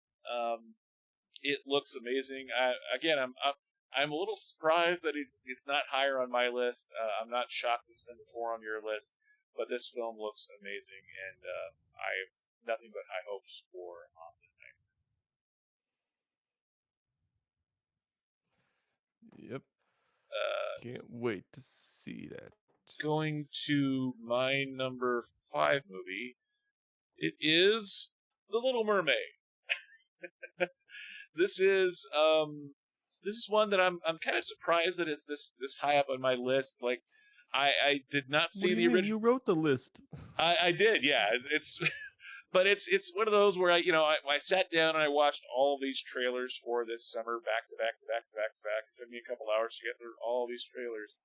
And The Little Mermaid, of all films, showed up at number 5 on my list after watching and rewatching all these trailers several times. And there's just something about this film. And again, I did not. I've to this day I've still not seen the original Little Mermaid, and yet when I watch this trailer, it feels like it's honest to the original film, even though I haven't seen the original film, which is a really weird thing to say. But when I watch this trailer, it feels like the '90s Disney movies come to life, and I love the Jungle Book remake. I did not see the Lion King remake or even the Aladdin remake. The live action one. I love the Beauty and the Beast one from a couple years ago. So, fingers crossed. The actress playing Ariel looks really well cast. She looks really talented. Melissa McCarthy. I love pretty much everything Melissa McCarthy does, and her as Ursula, as the bad guy, looks amazing. And it's Little Mermaid. It's a live action version. Yes, it's a cash grab, but it looks like it was really well done and done with care, and done honoring the spirit of the original film as well, which I have not seen, but it still feels that way with the trailer. Yeah, I really hope so. Yeah. Well, where does The Little Mermaid fall on your list of the Disney Renaissance '90s movies, '80s and '90s movies? I haven't put that much thought into it, but I'd say it has to be relatively high up. Maybe not number 1, but it's up there. Yeah, and I'm I need to go back and rewatch all those '90s the Disney Renaissance films because I love Beauty and the Beast and Aladdin and Lion King and all of those ones. Maybe not Hercules. Hercules is kind of where it lost the steam a little bit. But even going back to The Great Mouse Detective in the mid '80s, which kind of kicked off some of those that whole Disney Renaissance. I'm a huge fan of those Disney hand-drawn animation films, so Little Mermaid number 5 on my list. Number 4 is The Machine. And this is Wow. one that it shocks me that this is number 4 on my list. When I saw when I saw the trailer for it, I've heard the name Bert Kreischer. Am I saying that right? Bert Right. Kreischer. When the first time I saw the trailer, I was like, what is this? There's a shot of an old stand-up comedian from 10, 15 years ago, 20 years ago. Is that the same guy, or are they just aging the film a little bit? And then Mark Hamill walks in, and then all hell breaks loose. And there's just something about this trailer. I don't know what it is. We're getting a lot of stand-up comedians getting their own semi-biopic thing right now. We've got Sebastian Maniscalco doing About My Father with Robert De Niro coming up here in a couple weeks. This looks like it's in that same vein, but on this one looks like it's on acid. It looks like it's a trip. It jumps off the screen in a way that really surprises me for a comedian biopic. Mark Hamill, you know, he always knows just how far to go with the Mark Hamill thing. And yeah, Mark Hamill doesn't overstay his welcome, but he plays into, yes, Luke Skywalker, yes, the Joker, but it's still a talented actor who has a lot left to show, has a lot left to give films. And this has that feeling of being, oh yeah, Mark, 10 years from now, when you do a career retrospective on Mark Hamill, you go, oh yeah, The Machine. It may not be the top of the list, but you go, and he was really good in The Machine too. This feels like a film that people will bring up 10 years from now as being the one that people may not remember long term, but then you go, oh yeah, when you bring up The Machine, he was really good in The Machine. He just sort of feels like that sort of appearance for Mark Hamill. I love Mark Hamill, so Bert Kreischer. I'm butchering his name again. Sorry, Bert. But for being a stand-up, I've seen him flipping as I flip channels. I'm not familiar with his work, but before this film comes out, Memorial Day weekend, I definitely need to check out some of his stand-up because he looks hilarious in this trailer, in the trailers for The Machine. So The Machine comes in at number 4 on my list. Very nice. What? Any more thoughts on The Machine? It was also on your list as well. Yeah. I'm not expecting Shakespeare here, but I'm expecting a fun time. That's all I need from it. I don't expect it to get rave reviews, but if it's still fun and everyone just looks like they're enjoying themselves, then that's all I need. Yeah, it kind of looks like it's the irreverent kind of style of comedy. I don't know why, but it reminds me of Borat for some reason. It's nowhere near Sacha Baron Cohen, but it kind of gave off a similar energy like that to me in the trailer. So there we go, The Machine at number 4. It's such a great title too, The Machine. That's my number 4 film. So going back to the chat, see if anyone's been chatting away. Eric Thorpe reviews. Keep in mind, Big Hero 6 did best Interstellar at the box office when they came out the same weekend. Interesting. I have not seen Big Hero 6. I definitely was watching Interstellar when that came out opening weekend. Eric Thorpe reviews, but I am rooting for Oppenheimer myself. And he also says Little Mermaid is one of my favorite animated films. Eric disagrees with me, though. He thinks Hercules is great. I did not like that one as well, although I did love James Woods voicing Hades, and Hercules as well. So, moving on to the tops of our list. The countdown is almost complete. going on to number three. And like you said, this summer is packed. Number three is The Flash for you. Mm-hmm. Yeah, I mean, just to kind of reiterate what we talked about earlier when it was on your list a bit lower, the trailer I think definitely did a great job of showing off what the potential of this movie actually is. Because for so long it was like, oh, the movie's happening with this director. Oh, they backed out. Oh, a new director, back out, new director, yada yada yada. And they finally shot the thing. Then they reshot parts of it, and it got delayed. Then it got delayed. Then it got delayed over and over again. Then all the Ezra Miller controversy stuff ensued, and then everything in flux at DC at the moment. So it just kind of felt like this could be a disaster. But I think at the end of the day, from what the trailer's shown, again, I think it's gonna do a lot as far as resetting the DCU, giving some good nostalgic fan service with Michael Keaton's Batman coming back in a prominent role too, not just a little cameo, which I think is going to be fantastic. Uh, but I do think at the core of the story is going to be just Barry Allen, trying to finally come to terms with the death of his mother, trying to maybe not try to save her at the end of it, or and just seeing the consequences of his actions and just all of that unfolding. I think that's going to be, at least I hope it's going to be the center of the movie at the end of the day. And I think that will definitely be well executed. And yeah, I think also to be a hopefully it'll be a good way to just wrap up 10 years of the DCEU and just kind of gracefully usher in the new era. That's all we could ask for at this point. Yeah, absolutely. I am with you. This is a film that has been stuck in development hell, as they say. It was pointed out, and I didn't realize this until it was pointed out, but they announced the Flash movie the A week same. after the show.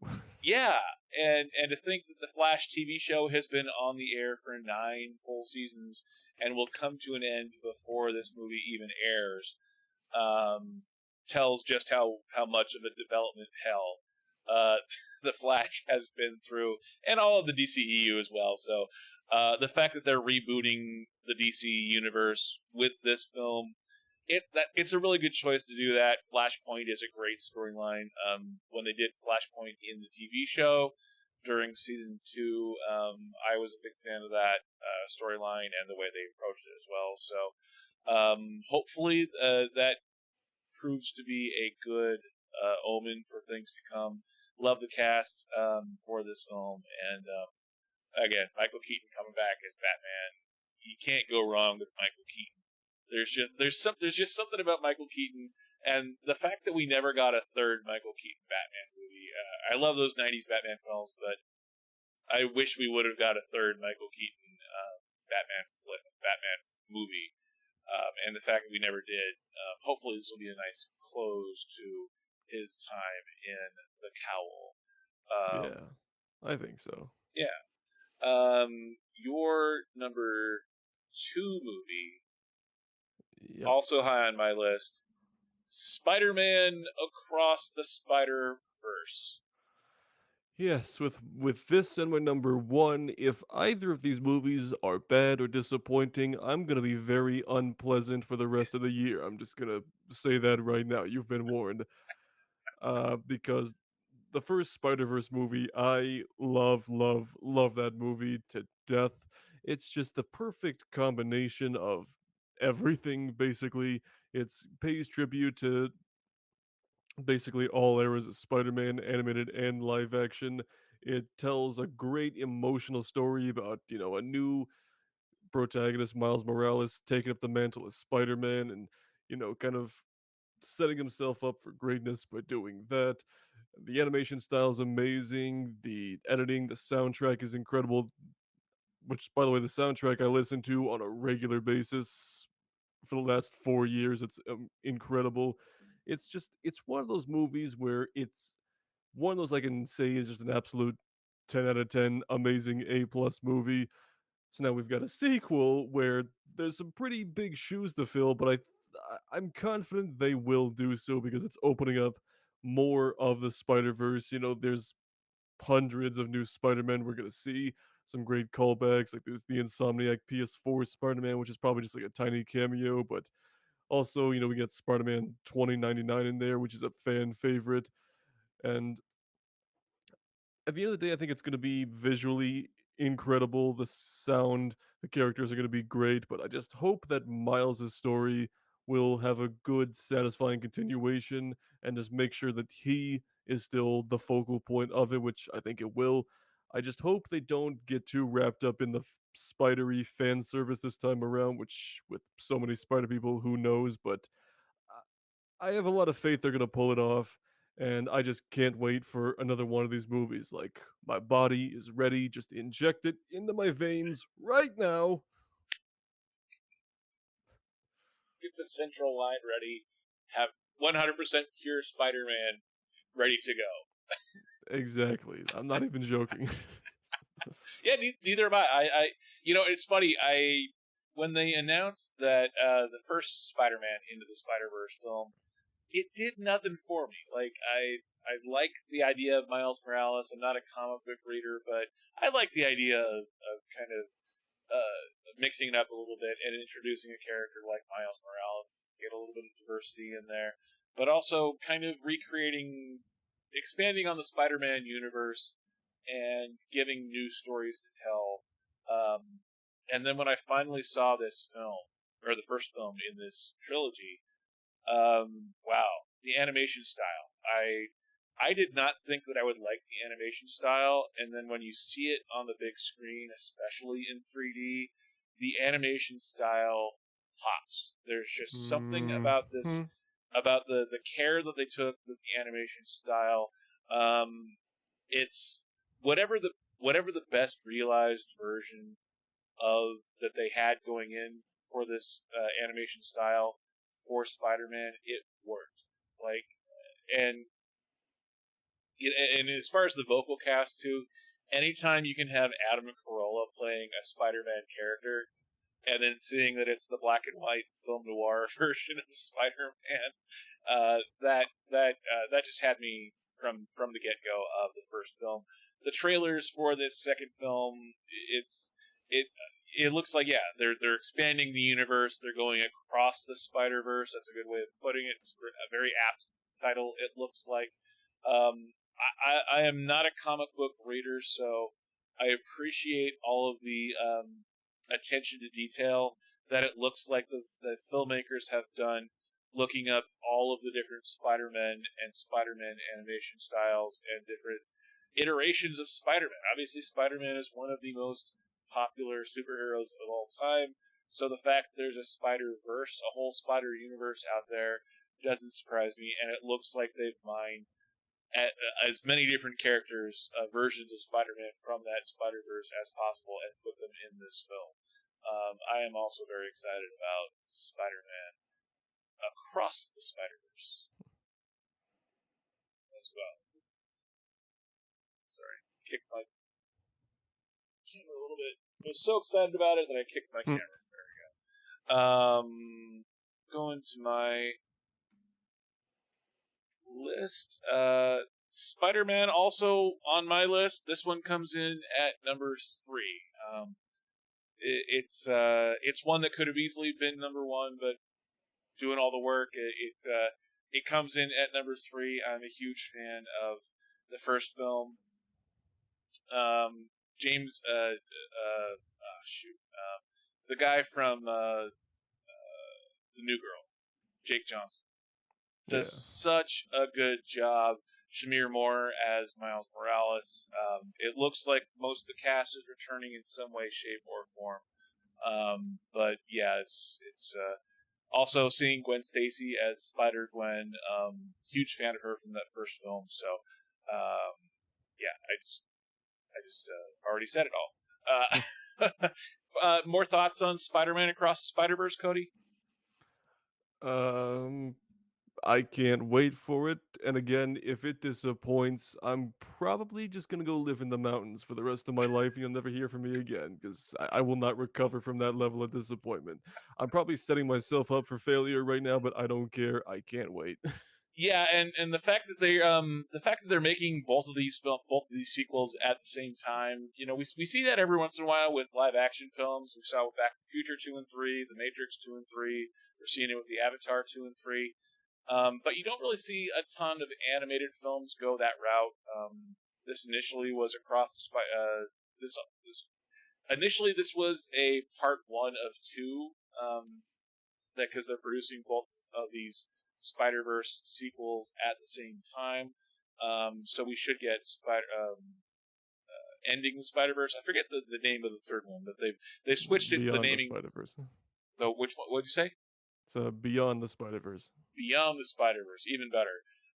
They switched the naming convention there at some point from being part one and part two to obviously these more dynamic standalone type films, but they're producing both of these at the same time as well. So yeah, I as well am really excited for Spider-Man Across the Spider-Verse.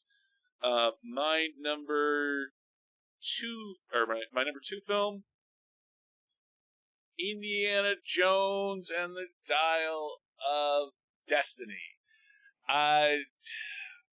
This would be number one on my list if not for the Crystal Skull. Indiana Jones is one of my favorite franchises from growing up. It is, Harrison Ford looks like he's fully bought into this third act of his career. He looks like he's fully committed to this role. Yes, there's a lot of CGI in the trailers. Yes, clearly he has some body doubles. I mean, he broke his leg on Star Wars a couple years ago. So the years of having Harrison Ford be doing a lot of the action scenes himself are over with. But this still looks like a lot of fun. It looks great. This is James Mangold as director, and James Mangold obviously did the second and third Wolverine movies. He did Logan, which is one of the best superhero movies of all time. So James Mangold taking over for Steven Spielberg, picking up the mantle of Indiana Jones, the theoretical goodbye, the fifth film of the Indiana Jones for Harrison Ford, before they eventually reboot it 3 years from now. But still, Harrison Ford, Indiana Jones, number two on my list.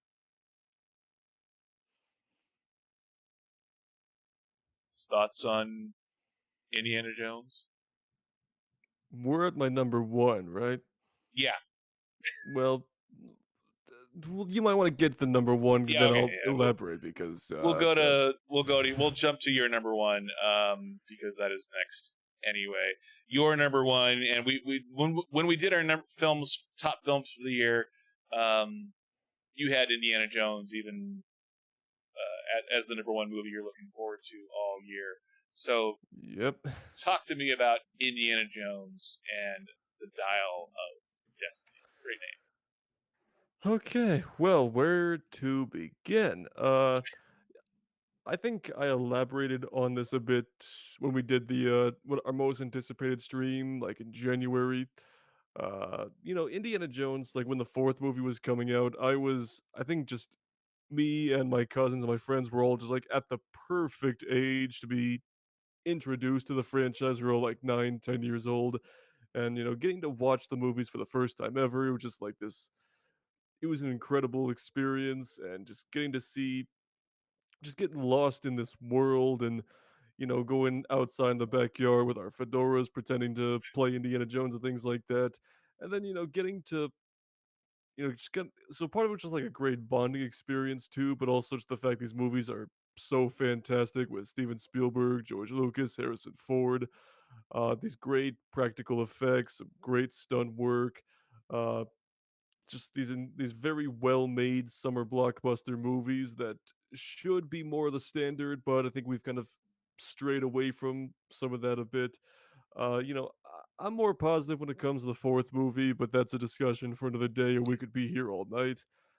But yeah, like you said, with James Mangold taking over, I think he's a perfect director to wrap up Harrison Ford in the story, because we've seen with Logan and even stuff like Ford versus Ferrari, he does a good job of showing these iconic characters, at the end of their life, their career, their mortality, seeking a little bit, just kind of wanting to do one more epic hurrah or, one last ride, so to speak. And I think that is what this movie's going to be about. And also with also it's just great to see Harrison Ford come back in the role. It's gonna be really exciting because Harrison Ford's my favorite actor of all time, and Indiana Jones is my favorite character of his. So of course, it'll be cool to see him in the hat one more time, kick some butt, have some cool stunt work. See him digging up ancient tombs and things like that, and also stuff like getting the opening flashback where it'll be set during World War II and all the de-aging with Harrison Ford in that scene looks fantastic, so that'll be cool. And yeah, I could honestly babble all night long about my anticipation for it, but I think it's going to be it'll be a return to form for the series, feel more like the original trilogy, wrap everything up nicely, feel like a good, proper conclusion. And yeah, I'm totally excited. Just getting ready to just buying up all the merch, like the new Lego sets and things like that. So I can't wait. Look for a lot of Indiana Jones content on my channel pretty soon. And yeah, Any give that his one. Is there a uh, history of hype video for Indiana Jones and the Dial of Destiny coming from you? Not for the fifth movie, but one of them is coming. I just started writing it a few days ago. Nice. And talk a little bit more about the content you're going to be making for Indiana Jones and the Dial of Destiny. Yeah. Well, there's going to be a history of life episode, of course. It's going to be about the fourth movie, though, not the original trilogy, because the fourth movie, the promotional campaign for that one was absolutely massive and insane. It was everywhere. It it was a big part of like my nostalgia for the franchise, just seeing it left and right and getting to because it focused on all four movies, not just the new one, which I thought was a really great way to go about that. But anyway, all the new merchandise for the new movies coming out in waves right now, so look for a merch hunting video for that. Probably gonna do individual reviews for all four movies, which is something I haven't done in a long time. But for Indiana Jones, I definitely have to do that. And yeah, there's a couple more surprises I don't want to get into just yet. But yeah, it's gonna be a very Indiana Jones esque couple of months for me. So. Very nice. Yeah, TBD and more to come for Indiana Jones. Love it. Yeah, I am a huge Indiana Jones fan. I love a motivated Harrison Ford, which it seems like he Hmm, is for this film. I, I, absolutely, yeah. I echo what you say in that he's one of my favorite movie stars of all time. He was the number one movie star of all time, and then the last 20 years happened when he would do one mediocre film after another and reluctantly go on the Tonight Show to promote the film. And he was just, he does the commercials for the wildlife people, and that's about it. Like he just, but something about the last 2 years, the last 2, 3, 4 years, he's started working again, and he's actually doing good work. I mean, he was the Hmm. best part of the Star Wars sequel trilogy. Uh, Harrison Ford now is doing television shows. I mean, the fact that the biggest movie star of my lifetime is doing television work now, and not just one, but doing two shows. He did Hmm. was it 1923 or 1899 or one of the Yellowstone prequel shows. He's gonna be Yeah. he's the title character taking over for William Hurt in the Marvel Cinematic Universe in the Thunderbirds. He is Thunderbird. So yeah, I love Harrison Ford. I am really excited for this film, and to hear that John Williams theme again, that Indiana Jones theme in the trailers, chills Euphoric. up. Yeah, it's just you talked about it. Yeah, if you could just grind it up and make it pure, injectable in the veins. A John Williams score, Harrison Ford starring in the film. Yes, he's in his 80s. John Williams is in his 90s, but it's still both of them at the height of their game. It feels like, it sounds like. So, huge John Williams fan. So yeah, totally. I agree 100%. Um, Indiana Jones looks phenomenal. Moving on to my number one, I have my number one as Mission Impossible 7. Oh, Mission nice. Mission Impossible Dead Reckoning. Um, I This is a franchise that the first 3 films were good, but they're not on anyone's all-time list of summer blockbusters. They're good, but yeah, they're good. And then Mission Impossible 4 happened, and this run of films the last 10 years that they've done is some of the best action films, right up there with James Bond, but with more energy. It feels a lot like that James Bond spy world, more than just knock lists and pulling a rubber mask off his face. There's the attention to detail of the action scenes. I forget which of the films it was, but the fact that Tom Cruise was attached outside of an airplane as it took off shows Yeah. just how much Tom Cruise is dedicated to action. It's one of those things where you ask, how can Tom Cruise top himself, and yet he always seems to top himself somehow. But Mission Impossible 7, it looks like they're continuing with the same story where it kind of left off after Mission Impossible 6. So we will see. They've kept a lot of the story elements out of the trailers. I mean, I know they've kind of hinted at some here and there, but the action scenes is what they're showing mostly in the trailer, and I cannot wait for Mission Impossible Dead Reckoning Part 1. Yeah. A lot of good stuff coming out in the next couple months. We're gonna be well fed for a while. Yeah, we could I'm sure by the time August is done, we can sit back and like have that post Thanksgiving food coma kind of thing, except for a cinema Yep. coma. Gonna be like how many days till doing part 2 again? Yeah. Yeah, and this is another film that they filmed back to back to back, or back to back. So yeah, those both of so that's one that really excites me. Let's look at your complete list. Your full list. Looking at your list, are you surprised by this list? Are there films that you would have had higher on this list if you really think about it going back? But then when you started putting together the list, was there anything that shocked you about your list for this Um, I think like maybe the bottom third, like 11 or like 11 to 15, 10 to 15, those were a little tricky to arrange, but but I think that just goes like with like 1 through 5, that was pretty easy for me, especially 1 and 2. Because there are movies on this list that I'm looking forward to, but I'm not like counting down the seconds or dropping what I'm doing to watch the new trailer when they come out. But it's stuff like the Haunted Mansion movie or Elemental, where I think they'll be a good time and I'm looking forward to them, but I'm not like gonna camp out in front of the theater to see them. But so there's a lot of stuff that I'm really, really looking forward to, like Take My Money Now, and then everything else is just kind of like, yeah, I'm definitely gonna go see it, and hopefully it works out. It was kind of a toss up between like Transformers, Fast X, and Ninja Turtles. I wasn't quite sure how to arrange those, but I think it's pretty accurate to how I feel. So I'm satisfied with my list overall. where on this list is your "Take My Money Now" line? Where's the the watermark for the "Take My Money Now" on this list? 1 and 2, absolutely. Just take it, inject it. Let me drink it in a smoothie at this moment.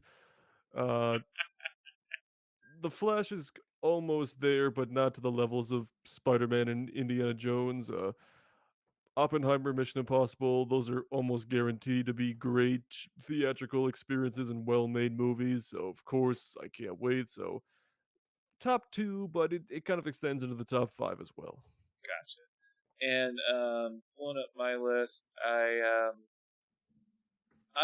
was a little shocked that Guardians of the Galaxy did not end up higher, because coming into this year, Guardians of the Galaxy, that was the one film that I was really looking forward to more than any other.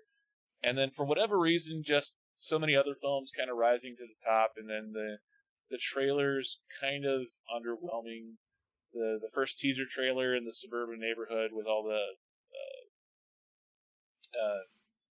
in the suburban neighborhood, middle class suburban neighborhood with just aliens. It didn't do much for me, and then the second trailer didn't do a whole lot either. So that surprised me that it's down at number 6. But yeah, there's just so many good films that are top heavy on my list that same way. Mission Impossible, Indiana Jones, so many films that look really good, and I'm really optimistic for.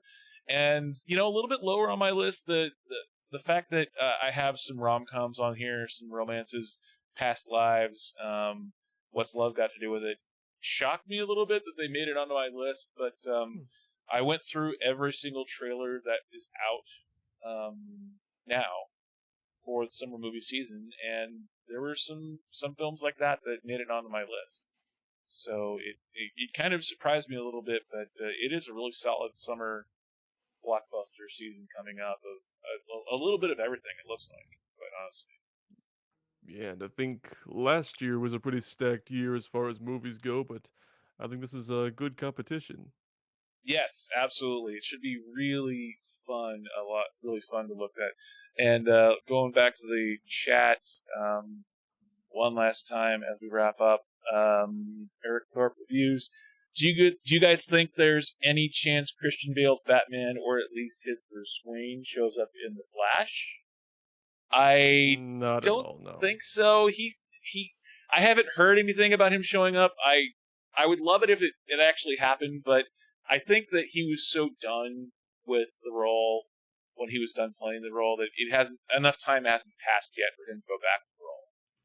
In my opinion, especially if you look at the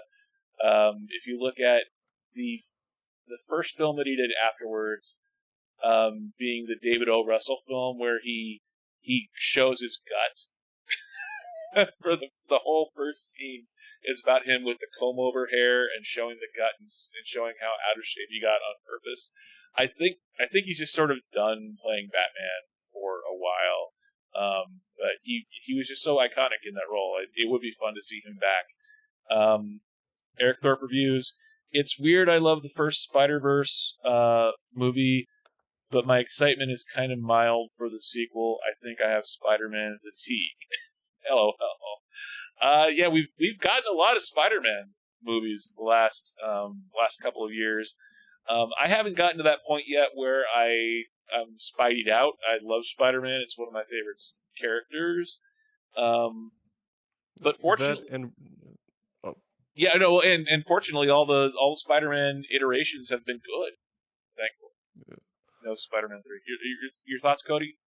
Yeah, I was just didn't mean to cut you off there, but I said, and on top of all of that, we're getting Insomniac's Spider-Man 2 for PS5 sometime this fall, which is going to be freaking amazing. If they could just That's right. finally show a gameplay trailer already.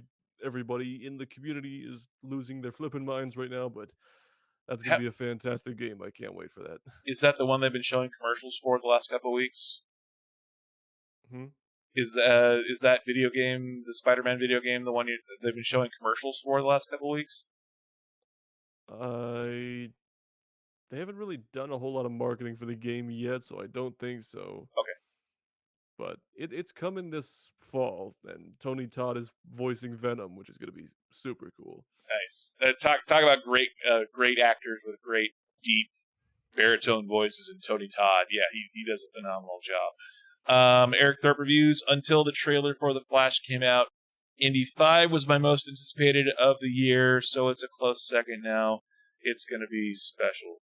Yeah, The Flash looks like it's going to be good as well. I'm shocked that it's not higher on my list, but it is where it is on my list. So yeah. So that's our top 15 summer movie preview extravaganza list. Woo! Yes, woo! Uh, um, thank you, Cody, for joining me. It's been thank you for 2 hours exactly of your time and change. Oh, oh. I've had a blast talking summer movies with you. What can people look forward to coming out on the Brockopp side?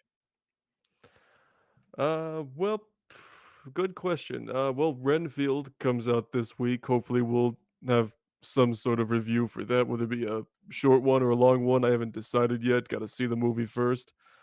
But yeah, things might be a little slow this month, but come May, June, July, it's gonna be full steam ahead because of all of these movies are gonna start to come out. But yeah, look for some more IMAX reviews, hopefully some physical media content here and there.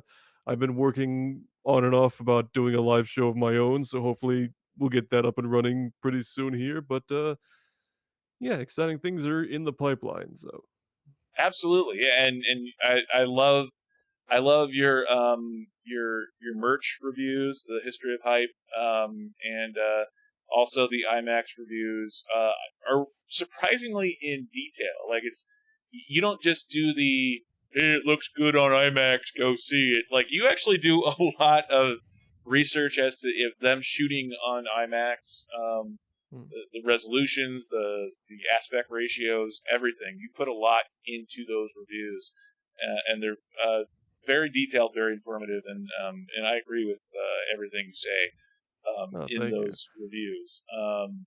Yeah, I was Ne- afraid I was doing the "oh, it looks good, go see it" thing for a little bit, so that's why I started being like, "All right, let's talk shop a little bit, a little." well, and to do that with some detail, but not make it boring, is not an easy thing. But you do it in a way that's fun and entertaining, and also very informative as well. So I love your IMAX is it worth it videos, because that does answer the question. You know, is it worth the extra $3-4 to plunk down to go see an IMAX?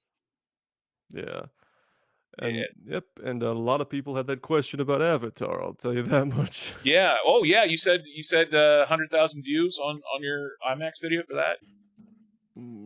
Collectively, it's over 100,000. Yes, because I did 3 of those for. But yeah, that was one of those you got to see it on the big screen and everybody knew it sort of situations.